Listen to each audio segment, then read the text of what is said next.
2011, my son, who was 19 at the time, came down with Hodgkin's lymphoma.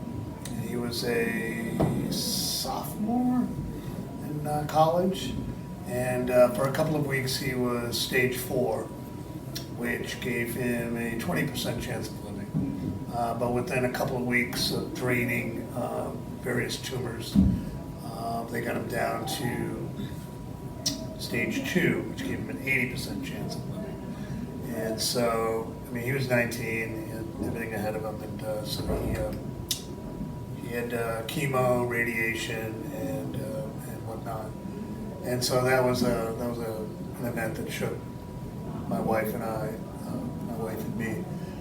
And when we got the word that he had tumors that could be cancerous, we drove from, I think it was January, it was mid-January, we drove from Harpswell, Maine to Boston in the middle of a snowstorm to see him at the emergency room at Tufts University Hospital. So that was pretty earth-shattering. But my first reaction was, okay, life as we know it has ended for now, or has changed significantly.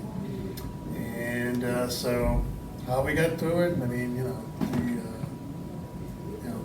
we love a family, and seeing Jacques when we first saw him in the emergency room, he was smiling, and he attacked the disease, and he's made an incredible recovery, and is quite a young man. So, we did it by putting our priorities straight. One thing I would have done differently is, as far as school or work goes, what my wife and I did was we tag teamed. I would take a few days off, and she would be at the hospital, and then we would switch, and she would take a few days off, and I would be at the hospital. We're talking about trips to Boston. And if I had to do it over again, I would have just taken a month off.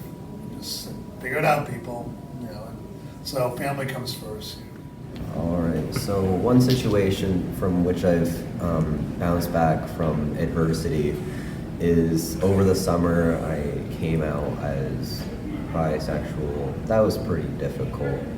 I mean, I was worried that everyone, or at least my close family members, would treat me different because of it and really center their entire perception of my identity around my sexuality.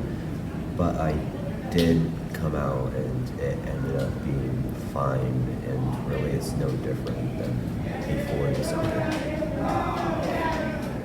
I think a big event that happened to me in my life when I was younger, much younger, 3rd grade, our house actually burned down in a fire, and we actually lost everything, had a couple of dogs that were killed.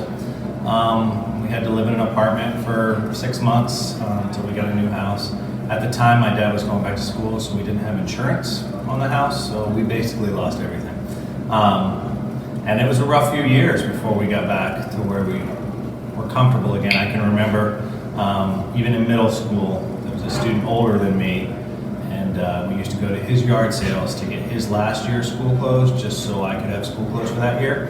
And I did get some teasing from that, because he was, a year older than me, and he'd say, "Oh yeah, you're wearing my clothes from last year." So, and it took us 4 or 5 years before we were on track. It was pretty rough, losing my dog, and then just not having anything. So, but due to the friends and family, we were really able to make it through, and eventually we were okay. I remember when I was a freshman in high school, I got my very first pair of brand new jeans, and I was super excited because I hadn't had that before. So I would say that's one big event that's happened in my life that really transformed the way we lived for several years, and how I interacted